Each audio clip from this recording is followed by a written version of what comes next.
Bəli dostlar, indi 10 dənə bunu yığmışam, atacağıq, bax görək nə var içində.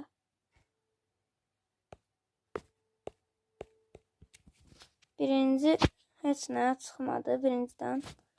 İkinci. Bundan da heç nə çıxmadı. Krov da az qalıb atacağıq. Efsanevi! Çok! Oha!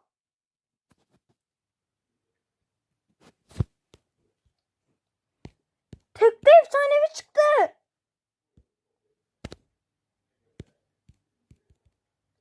Oha! Mesela sen belki bu üçüncü video bu kadar. Belki Çakla bir tur oynayaq belki. Gel oynayaq. Bəli dostlar, bugünkü videodan da bu kadar. Sağ olun, salamat.